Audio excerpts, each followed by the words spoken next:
Starting today, both Refugio ISD and Skidmore-Tynan Elementary School are saying goodbye to remote learning. In Refugio, administrators say all students must be face-to-face starting this morning. Skidmore-Tynan wants all elementary kids back in the classroom today as well. The rest of that, the district students will return to school by November 9th.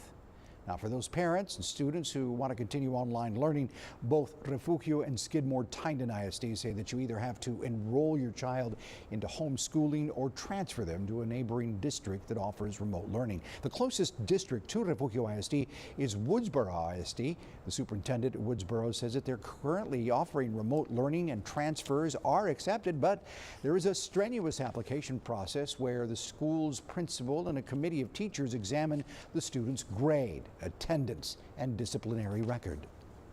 The principal makes a recommendation to the superintendent, and then the superintendent takes that list of students to the school board, and the school board has the ultimate approval or denial. However, the Woodsboro ISD School Board is meeting today to assess if they'll still offer remote learning.